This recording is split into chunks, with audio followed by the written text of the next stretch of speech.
ಓಂ ಶಾಂತಿ. ಇಂದಿನ ದಿನಾಂಕ 18/3/2024. ಪ್ರಾರ್ಥ ಮುರುಳಿ ಬಾಪ್ತಾದ ಮಧುಬನ. ಮಧುರ ಮಕ್ಕಳೇ, ವಿಚಾರ ಸಾಗರ ಮಂಥನ ಮಾಡಿ ಇಂತಹ ಟಾಪಿಕ್ ತೆಗೆಯಿರಿ. ಅದು ಇಡೀ ಪ್ರಪಂಚದಲ್ಲಿಯೇ ಒಂದೇ ಟಾಪಿಕ್ನ ಬಗ್ಗೆ ಭಾಷಣ ನಡೆಯಬೇಕು. ಇದೇ ನಿಮ್ಮ ಒಗ್ಗಟ್ಟಾಗಿದೆ. ಪ್ರಶ್ನೆ: ಯಾವ ಪರಿಶ್ರಮ ಪಡುತ್ತಾ ನೀವು ಮಕ್ಕಳು ಪಾಸ್ ವಿತ್ ಆನರ್ ಆಗಲು ಸಾಧ್ಯ? ಉತ್ತರ: ಕರ್ಮ ಬಂಧನದಿಂದ ಅತೀತರಾಗಿ. ಯಾವಾಗ ಯಾವುದೇ ಮಾತನಾಡುತ್ತೀರಿ ಅಂದಾಗ ಸಹೋದರ ಆತ್ಮನೆಂದು ತಿಳಿದು ಸಹೋದರನನ್ನು ನೋಡಿ. ತಂದೆಯಿಂದ ಜ್ಞಾನವನ್ನು ಕೇಳುತ್ತೀರೆಂದರೂ ಸಹ ತಂದೆಯ ಭ್ರುಕುಟಿಯನ್ನು ನೋಡಿ. ಸಹೋದರ ದೃಷ್ಟಿಯಿಂದ ಆ ಸ್ನೇಹ ಮತ್ತು ಸಂಬಂಧವು ಪಕ್ಕಾ ಆಗಿಬಿಡುವುದು. ಇದೇ ಶ್ರಮಪಡುವ ಕಾರ್ಯವಾಗಿದೆ. ಇದರಿಂದಲೇ ಪಾಸ್ ವಿತ್ ಆನರ್ ಆಗಿಬಿಡುತ್ತೀರಿ. ಶ್ರೇಷ್ಠ ಪದವಿಯನ್ನು ಪಡೆಯುವಂತಹ ಮಕ್ಕಳು ಈ ಪುರುಷಾರ್ಥವನ್ನು ಅವಶ್ಯವಾಗಿ ಮಾಡುತ್ತಾರೆ. ಓಂ ಶಾಂತಿ. ಮಧುರಾತಿ ಮಧುರ ಮಕ್ಕಳಿಗೆ ತಿಳಿಸಲಾಗಿದೆ, ಇದು ಮೃತ್ಯು ಲೋಕವಾಗಿದೆ. ಅದರ ಹೋಲಿಕೆಯಲ್ಲಿ ಅಮರ ಲೋಕವೂ ಇದೆ. ಭಕ್ತಿ ಮಾರ್ಗದಲ್ಲಿ ಶಂಕರನು ಪಾರ್ವತಿಗೆ ಅಮರ ಕಥೆಯನ್ನು ತಿಳಿಸಿದನೆಂದು ತೋರಿಸುತ್ತಾರೆ. ಈಗ ನೀವು ಅಮರ ಲೋಕದಲ್ಲಿ ಹೋಗುತ್ತೀರಿ. ಶಂಕರನಂತೂ ಕಥೆಯನ್ನು ತಿಳಿಸುವುದಿಲ್ಲ. ಕಥೆಯನ್ನು ತಿಳಿಸುವವರು ಒಬ್ಬರೇ ತಂದೆಯಾಗಿದ್ದಾರೆ. ಶಂಕರನು ಕಥೆಯನ್ನು ತಿಳಿಸಲು ಜ್ಞಾನಸಾಗರನಲ್ಲ. ಇಂತಹ ಮಾತುಗಳನ್ನು ನೀವು ಮಕ್ಕಳು ತಿಳಿಸಬೇಕಾಗಿದೆ. ಮೃತ್ಯುವಿನ ಮೇಲೆ ಹೇಗೆ ಜಯ ಪಡೆಯಲಾಗುತ್ತದೆ? ಇದು ಜ್ಞಾನವಾಗಿದೆ. ಅಮರರನ್ನಾಗಿ ಮಾಡುತ್ತದೆ. ಇದರಿಂದ ಆಯಸ್ಸು ವೃದ್ಧಿಯಾಗುತ್ತದೆ. ಸತ್ಯಯುಗದಲ್ಲಿ ಮೃತ್ಯುವಿರುವುದಿಲ್ಲ. ಇಲ್ಲಿ ನೀವು ಪಂಚವಿಕಾರಗಳು ಅಥವಾ ರಾವಣನ ಮೇಲೆ ಜಯಗಳಿಸುವುದರಿಂದ ರಾಮರಾಜ್ಯ ಅಥವಾ ಅಮರಲೋಕದ ಮಾಲೀಕರಾಗುತ್ತೀರಿ. ಮೃತ್ಯು ಲೋಕದಲ್ಲಿ ರಾವಣ ರಾಜ್ಯವಿದೆ. ಅಮರ ಲೋಕದಲ್ಲಿ ರಾಮನ ರಾಜ್ಯವಿರುತ್ತದೆ. ದೇವತೆಗಳನ್ನು ಕಾಲವು ಎಂದೂ ಕಬ್ಬಳಿಸುವುದಿಲ್ಲ. ಅಲ್ಲಿ ಮೃತ್ಯುವಿನ ಯಮದೂತರಿರುವುದಿಲ್ಲ. ಅಂದಾಗ ಮನುಷ್ಯರು ಮೃತ್ಯುವಿನ ಮೇಲೆ ಹೇಗೆ ವಿಜಯವನ್ನು ಪಡೆಯಬಹುದೆಂಬ ವಿಷಯವು ಬಹಳ ಚೆನ್ನಾಗಿದೆ. ಇವೆಲ್ಲವೂ ಜ್ಞಾನದ ಮಾತುಗಳಾಗಿವೆ. ಭಾರತವು ಅಮರ ಲೋಕವಾಗಿತ್ತು. ಎಷ್ಟೊಂದು ದೀರ್ಘಾಯಸ್ಸು ಇತ್ತು. ಸರ್ಪದ ಉದಾಹರಣೆಯು ಸತ್ಯಯುಗದ್ದಾಗಿದೆ. ಒಂದು ಪೊರೆಯನ್ನು ಬಿಟ್ಟು ಇನ್ನೊಂದು ತೆಗೆದುಕೊಳ್ಳುತ್ತಾರೆ. ಇದಕ್ಕೆ ಬೇಅದ್ದಿನ ವೈರಾಗ್ಯವೆಂದು ಹೇಳಲಾಗುತ್ತದೆ. ಇಡೀ ಪ್ರಪಂಚದ ವಿನಾಶವಾಗುವುದು. ಈ ಹಳೆಯ ಶರೀರವನ್ನು ಬಿಡಬೇಕೆಂದು ನಿಮಗೆ ಗೊತ್ತಿದೆ. ಇದು 84 ಜನ್ಮಗಳ ಹಳೆಯ ಪೊರೆಯಾಗಿದೆ. ಸತ್ಯಯುಗದಲ್ಲಿ ಈ ರೀತಿ ಇರುವುದಿಲ್ಲ. ಅಲ್ಲಿ ಈಗ ಶರೀರವು ಜಡ್ಜಡೀಭೂತವಾಗಿದೆ. ಅದನ್ನು ಬಿಟ್ಟು ಹೊಸ ಶರೀರವನ್ನು ಪಡೆಯುತ್ತೇವೆ ಎಂಬುದನ್ನು ತಿಳಿಸುತ್ತಾರೆ. ಸಾಕ್ಷಾತ್ಕಾರವೂ ಆಗುತ್ತದೆ. ಅರಿತುಕೊಳ್ಳುವುದನ್ನು ಸಾಕ್ಷಾತ್ಕಾರವೆಂದು ಹೇಳಲಾಗುತ್ತದೆ. ಈಗ ನಮ್ಮ ಹೊಸ ಪೊರೆಯು ತಯಾರಾಗಿದೆ. ಈಗ ಹಳೆಯದನ್ನು ಬಿಡಬೇಕಾಗಿದೆ. ಅಲ್ಲಿಯೂ ಹೀಗೆಯೂ ಆಗುತ್ತದೆ. ಆದರೆ ಇದಕ್ಕೆ ಅಮರ ಲೋಕವೆಂದು ಹೇಳಲಾಗುತ್ತದೆ. ಅಲ್ಲಿ ಮೃತ್ಯು ಬರುವುದಿಲ್ಲ. ಅಂದರೆ ತಾವೇ ಸಮಯದಲ್ಲಿ ಶರೀರವನ್ನು ಬಿಟ್ಟು ಬಿಡುತ್ತಾರೆ. ಅಲ್ಲಿನ ಉದಾಹರಣೆಯು ಇಲ್ಲಿಯದಾಗಿದೆ. ಆಮೆಯು ಕೆಲಸ ಮಾಡಿದ ನಂತರ ಅಂತರ್ಮುಖಿಯಾಗಿ ಬಿಡುತ್ತದೆ. ಈ ಸಮಯದ ಉದಾಹರಣೆಯನ್ನು ಭಕ್ತಿ ಮಾರ್ಗದಲ್ಲಿ ಕಾಪಿ ಮಾಡುತ್ತಾರೆ. ಆದರೆ ಕೇವಲ ಹೇಳಿಕೆಯನ್ನು ತಿಳಿಯುವುದರಲ್ಲಿ ಏನೂ ಇಲ್ಲ. ನೀವಂತೂ ತಿಳಿಯುತ್ತೀರಿ. ರಾಖಿ ಉತ್ಸವ, ದಸರಾ, ದೀಪಾವಳಿ, ಹೋಲಿ ಮೊದಲಾದವುಗಳೆಲ್ಲ ಹಬ್ಬಗಳು ಈ ಸಮಯದ್ದಾಗಿದೆ. ಇವೇ ಭಕ್ತಿ ಮಾರ್ಗದಲ್ಲಿ ನಡೆದಿವೆ. ಅಂದಾಗ ಈ ಮಾತುಗಳು ಸತ್ಯಯುಗದಲ್ಲಿ ನಡೆಯುವುದಿಲ್ಲ. ಮನುಷ್ಯರು ಮೃತ್ಯುವಿನ ಮೇಲೆ ಹೇಗೆ ವಿಜಯ ಗಳಿಸಬಹುದು, ಮೃತ್ಯು ಲೋಕದಿಂದ ಅಮರಲೋಕಕ್ಕೆ ಹೇಗೆ ಹೋಗುವುದು ಎಂಬ ಟಾಪಿಕ್ ಬರೆಯಿರಿ. ಇಂತಹ ಮಾತುಗಳ ಬಗ್ಗೆ ತಿಳಿಸುವ ಮೊದಲು ಬರೆಯಬೇಕಾಗುತ್ತದೆ. ಹೇಗೆ ಇಂದು ಇಂತಹ ನಾಟಕವಾಗಿದೆ ಎಂದು ನಾಟಕದ ಕಥೆಯನ್ನು ಬರೆಯುತ್ತಾರೆ, ಹಾಗೆಯೇ ಇಂದು ಇಂತಹ ನಾಟಕವನ್ನು ತಿಳಿಸಲಾಗುತ್ತದೆ ಎಂದು ಜ್ಞಾನ ಬಿಂದುಗಳ ಪಟ್ಟಿಯು ತಯಾರಿರಲಿ.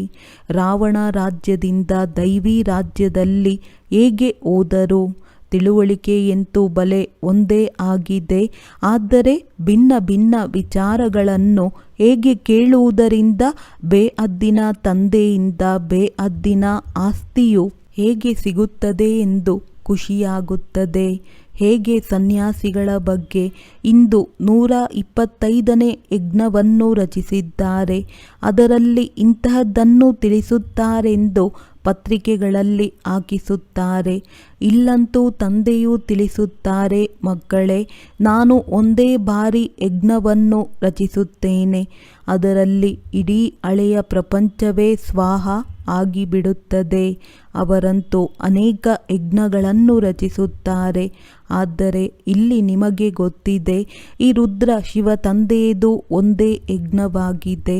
ಇದರಲ್ಲಿ ಪೂರ್ಣ ಹಳೆಯ ಪ್ರಪಂಚವು ಸ್ವಾಹ ಆಗಿಬಿಡುತ್ತದೆ, ಹೊಸ ಪ್ರಪಂಚದ ಸ್ಥಾಪನೆಯಾಗಿ ಬಿಡುತ್ತದೆ ಮತ್ತು ನೀವು ಹೋಗಿ ದೇವತೆಗಳಾಗುತ್ತೀರಿ. ಇದನ್ನು ಸಹ ನಿಮಗೆ ತಂದೆಯು ತಿಳಿಸುತ್ತಾರೆ. ರಚಯಿತ ತಂದೆಯು ಬಂದು ತಮ್ಮ ಮತ್ತು ರಚನೆಯ ಆದಿ ಮಧ್ಯ ಅಂತ್ಯದ ಪೂರ್ಣ ಜ್ಞಾನವನ್ನು ತಿಳಿಸುತ್ತಾರೆ ಮತ್ತು ರಾಜಯೋಗವನ್ನು ಕಲಿಸುತ್ತಾರೆ. ಸತ್ಯಯುಗದಲ್ಲಂತೂ ಇರುವುದು ಪವಿತ್ರ ದೇವತೆಗಳು, ಆದರೂ ರಾಜ್ಯಭಾರವನ್ನು ಮಾಡುತ್ತಾರೆ. ಅದಕ್ಕೆ ಆದಿ ಸನಾತನ ದೇವಿ ದೇವತಾ ಧರ್ಮವೆಂದು ಹೇಳಲಾಗುತ್ತದೆ. ನೀವು ಈ ಟಾಪಿಕ್ ಸಹ ಇಡಬಹುದು. ಆದಿ ಸನಾತನ ಸತ್ಯಯುಗಿ ದೇವಿ ದೇವತಾ ಧರ್ಮದ ಸ್ಥಾಪನೆಯು ಹೇಗಾಗುತ್ತಿದೆ, ವಿಶ್ವದಲ್ಲಿ ಶಾಂತಿಯು ಹೇಗೆ ಸ್ಥಾಪನೆಯಾಗುತ್ತದೆ ಎಂಬುದನ್ನು ಬಂದು ತಿಳಿದುಕೊಳ್ಳಿ. ಪರಂಪಿತ ಪರಮಾತ್ಮನ ವಿನಃ ವಿಶ್ವದಲ್ಲಿ ಶಾಂತಿ ಸ್ಥಾಪನೆ ಮಾಡುವ ಸಲಹೆಯನ್ನು ಮತ್ಯಾರೂ ಕೊಡಲು ಸಾಧ್ಯವಿಲ್ಲ. ಸಲಹೆ ಕೊಡುವವರಿಗೂ ಬಹುಮಾನ ಸಿಗುತ್ತದೆ. ವಿಶ್ವದಲ್ಲಿ ಶಾಂತಿ ಸ್ಥಾಪನೆ ಮಾಡುವ ಬಹುಮಾನ ಹೇಗೆ ಮತ್ತು ಯಾರು ಕೊಡುತ್ತಾರೆ, ಇದು ಸಹ ವಿಷಯವಾಗಿದೆ. ಹೀಗೆ ವಿಚಾರ ಸಾಗರ ಮಂಥನ ಮಾಡಿ ಇಂತಹ ಟಾಪಿಕ್ ರಚಿಸಬೇಕು ಮತ್ತು ಈ ರೀತಿ ಪ್ರಬಂಧವಿರಬೇಕು. ಎಲ್ಲ ಸ್ಥಾನಗಳಲ್ಲಿ ಒಂದೇ ವಿಷಯವಿರಬೇಕು, ಆಗ ಎಲ್ಲರ ಸಂಬಂಧವಿರುತ್ತದೆ. ಇದರ ಪ್ರತಿಯನ್ನು ಮಾಡಿ ಮೊದಲು ಸೂಚನೆ ಕೊಡಬೇಕು, ಮತ್ತೆ ಆ ಸಮಾಚಾರವು ದೆಹಲಿಗೆ ಬರಬೇಕು. ಆಗ ಎಲ್ಲ ಸ್ಥಾನಗಳಲ್ಲಿ ಇಂತಹ ಭಾಷಣ ನಡೆಯಿತೆಂದು ಎಲ್ಲರಿಗೂ ತಿಳಿಯಬೇಕು. ಇದಕ್ಕೆ ಏಕತೆ ಎಂದು ಹೇಳಲಾಗುತ್ತದೆ. ಇಡೀ ಪ್ರಪಂಚದಲ್ಲಿ ಅನೇಕತೆ ಇದೆ. ರಾಮರಾಜ್ಯದಲ್ಲಿ ಹಸು ಹುಲಿಯು ಒಟ್ಟಿಗೆ ನೀರು ಕುಡಿಯುತ್ತಿದ್ದವು ಎಂದು ರಾಮರಾಜ್ಯದ ಗಾಯನವಿದೆ. ತ್ರೇತಾಯುಗದ್ದೇ ಇಂತಹ ಗಾಯನವಿದೆ ಎಂದರೆ ಸತ್ಯಯುಗದಲ್ಲಿ ಇನ್ನೂ ಹೇಗಿರಬಹುದು? ಶಾಸ್ತ್ರದಲ್ಲಂತೂ ಅನೇಕ ಕಥೆಗಳನ್ನು ಬರೆದಿದ್ದಾರೆ, ಆದರೆ ತಾವು ತಂದೆಯಿಂದ ಒಂದೇ ಕಥೆಯನ್ನು ಕೇಳುತ್ತೀರಿ. ಪ್ರಪಂಚದಲ್ಲಿ ಅನೇಕ ಕಥೆಗಳನ್ನು ರಚಿಸುತ್ತಿರುತ್ತಾರೆ. ದ್ವಾಪರದಿಂದ ಹಿಡಿದು ಕಲಿಯುಗದವರೆಗೆ ಏನೆಲ್ಲ ಶಾಸ್ತ್ರಗಳು ನಡೆಯುತ್ತವೆಯೋ ಅದು ಸತ್ಯಯುಗದಲ್ಲಿರುವುದಿಲ್ಲ. ಭಕ್ತಿ ಮಾರ್ಗದಲ್ಲಿ ಎಲ್ಲ ಮಾತುಗಳ ಮುಕ್ತಾಯವಾಗುತ್ತದೆ. ನೀವು ಇಲ್ಲಿ ಏನೆಲ್ಲವನ್ನು ನೋಡುತ್ತೀರೋ ಅವೆಲ್ಲವೂ ಕೆಟ್ಟದ್ದಾಗಿದೆ. ಆದ್ದರಿಂದ ಅದನ್ನು ನೋಡಿಯೂ ನೋಡದಂತಿರಿ, ಕೇಳಿಯೂ ಕೇಳದಂತಿರಿ. ಈಗ ತಂದೆಯು ಏನೆಲ್ಲವನ್ನು ತಿಳಿಸುತ್ತಾರೆಯೋ ಅದನ್ನು ಬುದ್ಧಿಯಲ್ಲಿ ಇಟ್ಟುಕೊಳ್ಳಬೇಕು. ನಾವು ಸಂಗಮಯುಗಿ ಬ್ರಾಹ್ಮಣರು ಎಷ್ಟು ಶ್ರೇಷ್ಠರಾಗಿದ್ದೇವೆ. ದೇವತೆಗಳಿಗಿಂತಲೂ ಶ್ರೇಷ್ಠರಾಗಿದ್ದೇವೆ. ಈ ಸಮಯದಲ್ಲಿ ನಾವು ಈಶ್ವರನ ಸಂತಾನರಾಗಿದ್ದೇವೆ. ನಿಧಾನವಾಗಿ ವೃದ್ಧಿ ಹೊಂದುತ್ತಿರುತ್ತದೆ. ಇಷ್ಟು ಸಹಜ ಮಾತುಗಳೂ ಸಹ ಯಾರ ಬುದ್ಧಿಯಲ್ಲಿಯೂ ಬರುವುದಿಲ್ಲ. ನಾವು ಈಶ್ವರಿಯ ಸಂತಾನರಾಗಿದ್ದೇವೆ ಅಂದ ಮೇಲೆ ಅವಶ್ಯವಾಗಿ ಸ್ವರ್ಗದ ಮಾಲೀಕರಾಗಬೇಕು. ಏಕೆಂದರೆ ಆ ತಂದೆಯು ಸ್ವರ್ಗದ ಸ್ಥಾಪನೆ ಮಾಡುತ್ತಾರೆ. ಕೋಟ್ಯಾಂತರ ವರ್ಷಗಳೆಂದು ಹೇಳುವ ಕಾರಣ ಯಾವುದೇ ಮಾತುಗಳು ನೆನಪಿರುವುದಿಲ್ಲ. ಆದ್ದರಿಂದ ತಂದೆಯು ಬಂದು ನೆನಪು ಮಾಡಿಸುತ್ತಾರೆ. ಮಕ್ಕಳೇ, 5000 ವರ್ಷಗಳ ಮಾತಾಗಿದೆ. ನೀವು ದೇವಿ ದೇವತೆಗಳಾಗಿದ್ದೀರಿ. ಮತ್ತೆ ನಿಮ್ಮನ್ನು ಅದೇ ರೀತಿ ಮಾಡುತ್ತೇನೆ. ಹೀಗೆ ಸನ್ಮುಖದಲ್ಲಿ ಕೇಳುವುದರಿಂದ ಎಷ್ಟೊಂದು ಖುಷಿಯಾಗುತ್ತದೆ. ಯಾರು ಸುಪುತ್ರ ಬುದ್ಧಿವಂತ ಮಕ್ಕಳಿದ್ದಾರೆಯೋ ಅವರ ಬುದ್ಧಿಯಲ್ಲಿರುತ್ತದೆ, ನಾವು ತಂದೆಯಿಂದ ಅವಶ್ಯವಾಗಿ ಆಸ್ತಿಯನ್ನು ಪಡೆಯಬೇಕು. ತಂದೆಯು ಹೊಸ ಪ್ರಪಂಚವನ್ನು ರಚಿಸುತ್ತಾರೆಂದರೆ ನಾವು ಸಹ ಅವಶ್ಯವಾಗಿ ಆಸ್ತಿಯನ್ನು ಪಡೆಯಬೇಕು. ತಂದೆಯು ಹೊಸ ಪ್ರಪಂಚವನ್ನು ರಚಿಸುತ್ತಾರೆಂದರೆ ನಾವು ಸಹ ಅವಶ್ಯವಾಗಿ ಹೊಸ ಪ್ರಪಂಚದಲ್ಲಿ ಬರಬೇಕೆಂದು ಅವರ ಬುದ್ಧಿಯಲ್ಲಿರುತ್ತದೆ. ಎಲ್ಲರೂ ಒಬ್ಬ ತಂದೆಯ ಮಕ್ಕಳಾಗಿದ್ದೀರಿ. ಎಲ್ಲರ ಧರ್ಮ, ಎಲ್ಲರೂ ಇರುವ ಸ್ಥಾನ, ಹೋಗುವುದು ಬರುವುದು ಎಲ್ಲವೂ ಭಿನ್ನ ಭಿನ್ನ ಪ್ರಕಾರದ್ದಾಗಿದೆ.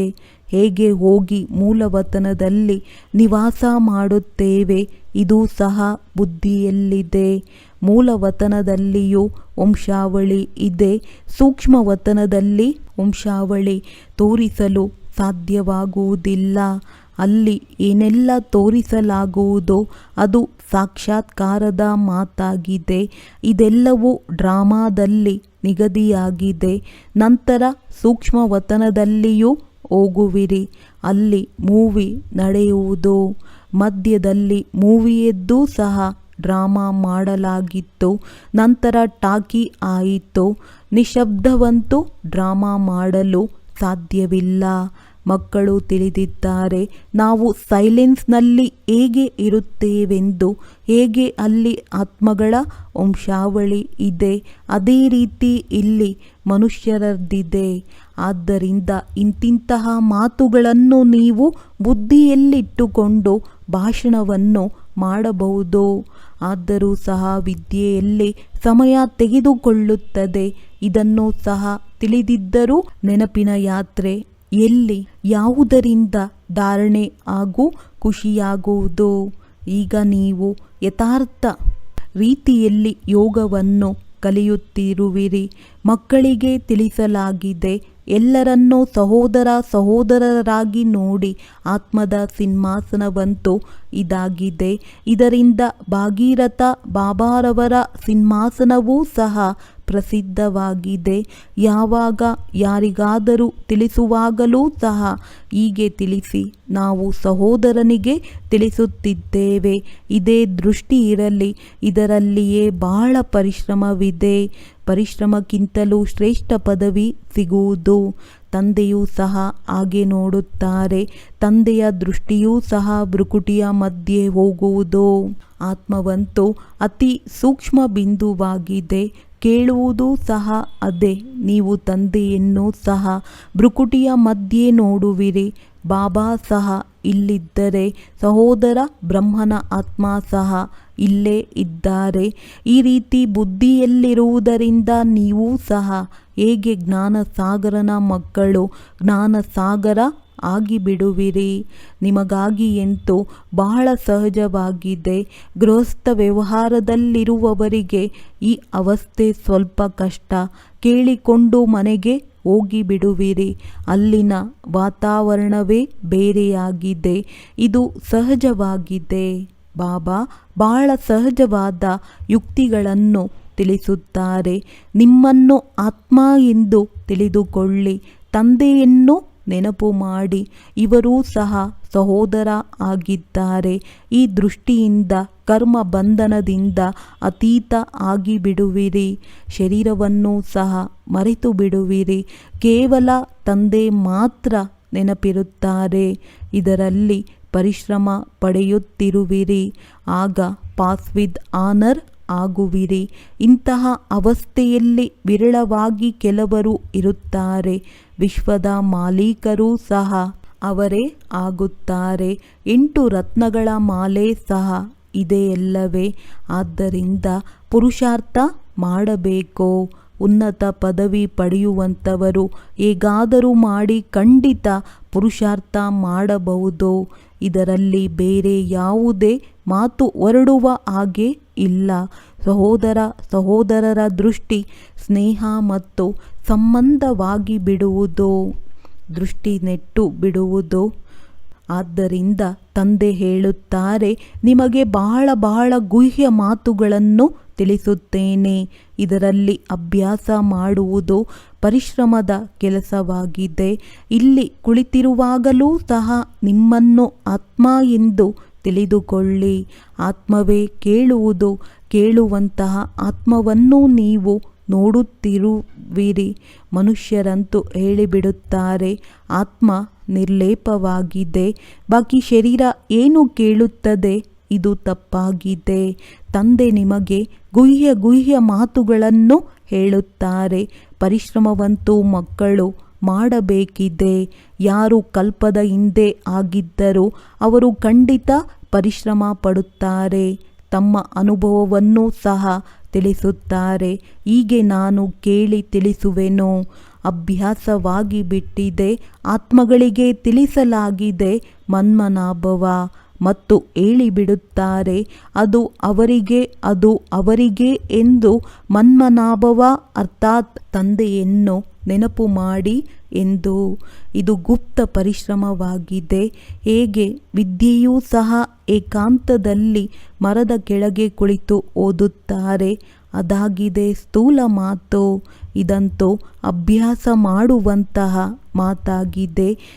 ಪ್ರತಿದಿನ ನಿಮ್ಮ ಈ ಅಭ್ಯಾಸ ಹೆಚ್ಚುತ್ತಾ ಹೋಗುವುದು. ನೀವು ಹೊಸ ಮಾತುಗಳನ್ನು ಕೇಳುವಿರಲ್ಲವೇ? ಯಾವುದನ್ನು ನೀವು ಕೇಳುವಿರಿ ಅದನ್ನು ಮತ್ತೆ ಹೊಸಬ್ಬರು ಬಂದು ಕೇಳುವರು. ಕೆಲವರು ಹೇಳುತ್ತಾರೆ, ನಾವು ತಡವಾಗಿ ಬಂದಿದ್ದೇವೆ ಎಂದು. ಅರೆ, ನೀವಂತೂ ಇನ್ನೂ ಸಹ ಫಸ್ಟ್ ಕ್ಲಾಸ್ ಗುಹ್ಯ ಮಾತುಗಳನ್ನು ಕೇಳುವಿರಿ.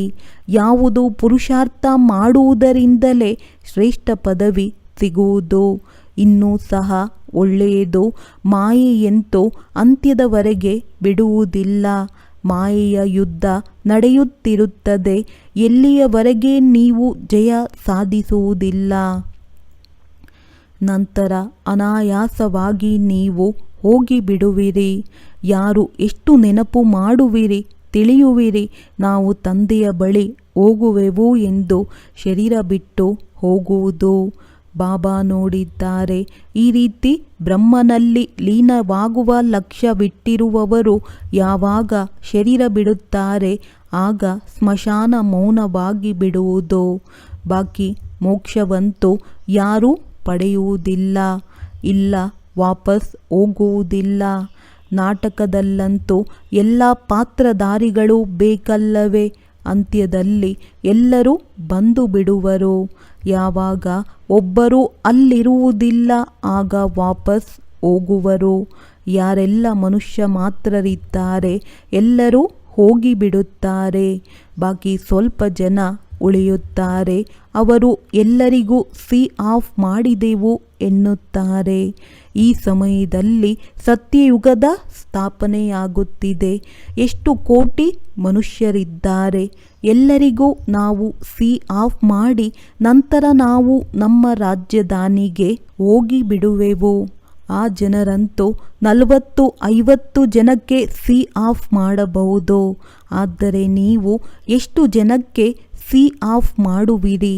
ಎಲ್ಲ ಆತ್ಮಗಳು ಸೊಳ್ಳೆಗಳ ಅಪಾದಿಯಲ್ಲಿ ಶಾಂತಿಧಾಮಕ್ಕೆ ಹೋಗಿಬಿಡುತ್ತಾರೆ. ನೀವು ಬಂದಿರುವಿರಿ ಜೊತೆಯಲ್ಲಿ ಕರೆದುಕೊಂಡು ಹೋಗಲು ಮತ್ತು ಎಲ್ಲರನ್ನೂ ಕಳುಹಿಸಲು. ನಿಮ್ಮ ಮಾತು ಬಹಳ ಸುಂದರವಾಗಿದೆ. ಎಷ್ಟು ಕೋಟಿ ಮನುಷ್ಯರು ಹೋಗುತ್ತಾರೆ, ಅವರಿಗೆ ಆಫ್ ಮಾಡುತ್ತಾರೆ. ಎಲ್ಲರೂ ವಾಪಸ್ ಮೂಲವತನಕ್ಕೆ ಹೋಗಿಬಿಡುವರು. ಇಲ್ಲೂ ಸಹ ನಿಮ್ಮ ಬುದ್ಧಿ ಕೆಲಸ ಮಾಡುವುದು ನಿಧಾನವಾಗಿ ವಂಶಾವಳಿ ದೊಡ್ಡದಾಗಿ ಬಿಡುವುದು. ನಂತರ ರುಂಡಮಾಲೆ ರುದ್ರಮಾಲೆಯಾಗಿ ಬಿಡುವುದು. ಈ ಮಾತು ನಿಮ್ಮ ಬುದ್ಧಿಯಲ್ಲಿದೆ. ರುದ್ರಮಾಲೆ ರುಂಡಮಾಲೆ ಹೇಗೆ ಆಗುವುದು ಎಂದು ನಿಮ್ಮಲ್ಲಿಯೂ ಸಹ ವಿಶಾಲ ಬುದ್ಧಿ ಇದೆ. ಅವರೇ ಈ ಮಾತುಗಳನ್ನು ತಿಳಿದುಕೊಳ್ಳಲು ಸಾಧ್ಯ. ಅನೇಕ ಪ್ರಕಾರದಿಂದ ತಂದೆ ತಿಳಿಸಿ ಹೇಳುತ್ತಿರುತ್ತಾರೆ ನೆನಪು ಮಾಡುವುದಕ್ಕಾಗಿ. ನಾವು ರುದ್ರಮಾಲೆಯಲ್ಲಿ ಹೋಗಿ ರುಂಡಮಾಲೆಯಲ್ಲಿ ಬರುವೆವು. ನಂತರ ನಂಬರ್ ವಾರ್ ಬರುತ್ತಾ ಹೋಗುವರು. ಎಷ್ಟು ದೊಡ್ಡ ರುದ್ರಮಾಲೆಯಾಗುವುದು ಈ ಜ್ಞಾನವನ್ನು ಯಾರೂ ತಿಳಿದುಕೊಂಡಿಲ್ಲ. ಪ್ರಾರಂಭದಿಂದ ಹಿಡಿದು ಈ ಜ್ಞಾನವನ್ನು ಯಾರೂ ತಿಳಿದುಕೊಂಡಿಲ್ಲ. ನೀವು ಸಂಗಮಯುಗಿ ಬ್ರಾಹ್ಮಣರು ಮಾತ್ರ ತಿಳಿದುಕೊಂಡಿರುವಿರಿ. ಈ ಸಂಗಮಯುಗವನ್ನು ನೆನಪು ಮಾಡಿದರೆ ಇಡೀ ಜ್ಞಾನ ಬುದ್ಧಿಯಲ್ಲಿ ಬಂದು ಬಿಡುವುದು. ನೀವಾಗಿರುವಿರಿ ಲೈಟ್ ಹೌಸ್. ಎಲ್ಲರಿಗೂ ಸರಿಯಾದ ಸ್ಥಾನದಲ್ಲಿ ಸೇರಿಸುವವರು. ನೀವು ಹೇಗೆ ಲೈಟ್ ಹೌಸ್ ಆಗುವಿರಿ ಹಾಗೆ ಯಾವುದೇ ಮಾತಿಲ್ಲ. ಅದು ನಿಮ್ಮಿಂದ ಆಗದೆ ಇರುವಂತಹದ್ದು. ನೀವು ಸರ್ಜನ್ ಸಹ ಆಗಿರುವಿರಿ, ವ್ಯಾಪಾರಸ್ಥರು ಆಗಿರುವಿರಿ, ಡೋಬಿಯೂ ಆಗಿರುವಿರಿ. ಎಲ್ಲ ವಿಶೇಷತೆಗಳು ನಿಮ್ಮಲ್ಲಿ ಬಂದು ಬಿಡುವುದು. ನಿಮ್ಮದೂ ಸಹ ಮಹಿಮೆ ಆಗಿಬಿಡುವುದು. ಆದರೆ ನಂಬರ್ ವಾರ್ ಪುರುಷಾರ್ಥದನುಸಾರ ಹೇಗೆ ಕರ್ತವ್ಯ ಮಾಡುವಿರಿ ಹಾಗೆ ಗಾಯನ ಸಹ ಆಗುವುದು. ತಂದೆಯಂತೂ ಸೂಚನೆಗಳನ್ನು ಕೊಡುತ್ತಾರೆ. ಅದರ ಮೇಲೆ ವಿಚಾರ ಮಾಡುವುದು, ಸೆಮಿನಾರ್ ಮಾಡುವುದು ನೀವು ಮಕ್ಕಳ ಕರ್ತವ್ಯವಾಗಿದೆ. ಬಾಬಾ ಏನು ನಿರ್ಬಂಧನ ಮಾಡುವುದಿಲ್ಲ. ಒಳ್ಳೆಯದು ಬಹಳ ತಿಳಿಸುವುದರಿಂದ ಏನು ಪ್ರಯೋಜನ? ತಂದೆ ಹೇಳುತ್ತಾರೆ ಮನ್ಮನಾಭವ. ಬಾಬಾ ನಿಮಗೆ ಎಷ್ಟು ವಿವಿಧ ತಿಂಡಿಗಳನ್ನು ತಿನ್ನಿಸುತ್ತಾರೆ. ಒಳ್ಳೆಯದು ಮಧುರಾತಿ ಮಧುರ ಅಗಲಿ ಹೋಗಿ ಮರಳಿ ಸಿಕ್ಕಿರುವ ಮಕ್ಕಳ ಪ್ರತಿ ಮಾತ್ಪಿತಾ ಬಾಪ್ ದಾದಾರವರ ನೆನಪು, ಪ್ರೀತಿ ಹಾಗೂ ಸುಪ್ರಭಾತ. ಆತ್ಮಿಕ ಮಕ್ಕಳಿಗೆ ಆತ್ಮಿಕ ತಂದೆಯ ನಮಸ್ತೆ. ಧಾರಣೆಗಾಗಿ ಮುಖ್ಯ ಸಾರ. ಸದಾ ನಶೆ ಇರಲಿ. ನಾವು ಸಂಗಮಯುಗಿ ಬ್ರಾಹ್ಮಣರು ದೇವತೆಗಳಿಗಿಂತಲೂ ಶ್ರೇಷ್ಠ. ಏಕೆಂದರೆ ಈಗ ನಾವು ಈಶ್ವರಿಯ ಸಂತಾನ. ನಾವು ಮಾಸ್ಟರ್ ಜ್ಞಾನ ಸಾಗರ ಆಗಿದ್ದೇವೆ. ಎಲ್ಲ ವಿಶೇಷತೆಗಳು ಈ ಸಮಯ ನಮ್ಮಲ್ಲಿ ತುಂಬುತ್ತಿವೆ. ತಂದೆ ಏನು ತಿಳಿಯುತ್ತಾರೆ ಅದನ್ನೇ ಬುದ್ಧಿಯಲ್ಲಿಟ್ಟುಕೊಳ್ಳಬೇಕು. ಬಾಕಿ ಯಾವುದನ್ನು ಕೇಳುತ್ತಿದ್ದರೂ ಕೇಳಬೇಡಿ, ನೋಡುತ್ತಿದ್ದರೂ ನೋಡಬೇಡಿ. ಕೆಟ್ಟದನ್ನು ಕೇಳಬೇಡಿ, ಕೆಟ್ಟದನ್ನು ನೋಡಬೇಡಿ. ವರದಾನ. ಈಶ್ವರಿಯ ಸೇವೆಯ ಮೂಲಕ ವಿಭಿನ್ನ ಮೇವವನ್ನು ಪ್ರಾಪ್ತಿ ಮಾಡಿಕೊಳ್ಳುವಂತಹ ಅಧಿಕಾರಿ ಆತ್ಮಭವ. ಸೇವೆ ಮಾಡಿದಾಗ ಮೇವ ಸಿಗುತ್ತದೆ ಎಂದು ಹೇಳಲಾಗುತ್ತದೆ. ಈಶ್ವರಿಯ ಜ್ಞಾನ ಕೊಡುವುದೇ ಈಶ್ವರಿಯ ಸೇವೆಯಾಗಿದೆ. ಯಾರು ಇಲ್ಲಿ ಸೇವೆ ಮಾಡುತ್ತಾರೆ ಅವರಿಗೆ ಅತೀಂದ್ರಿಯ ಸುಖದ ಶಕ್ತಿಗಳ ಖುಷಿಯ ಭಿನ್ನ ಮೇವು ಸಿಗುವುದು. ನೀವು ಬ್ರಾಹ್ಮಣರೇ ಇದರ ಅಧಿಕಾರಿಯಾಗಿರುವಿರಿ. ಏಕೆಂದರೆ ನಿಮ್ಮ ಕೆಲಸವೇ ಆಗಿದೆ ಈಶ್ವರಿಯ ವಿದ್ಯೆಯನ್ನು ಓದುವುದು ಹಾಗೂ ಓದಿಸುವುದು. ಯಾವುದರಿಂದ ಈಶ್ವರನವರಾದಿರಿ. ಆದ್ದರಿಂದ ಇಂತಹ ಈಶ್ವರಿಯ ಸೇವೆ ಮಾಡುವುದರಿಂದ ಈಶ್ವರಿಯ ಫಲದ ಅಧಿಕಾರಿಗಳಾದಿರಿ. ಇದೇ ನಶೆಯಲ್ಲಿರಿ. ಸ್ಲೋಗನ್. ತಂದೆಯ ಜೊತೆಯಲ್ಲಿರುತ್ತಾ ಕರ್ಮ ಮಾಡಿ ಆಗ ಡಬಲ್ ಲೈಟ್ ಆಗುವಿರಿ. ಒಳ್ಳೆಯದು. ಓಂ ಶಾಂತಿ.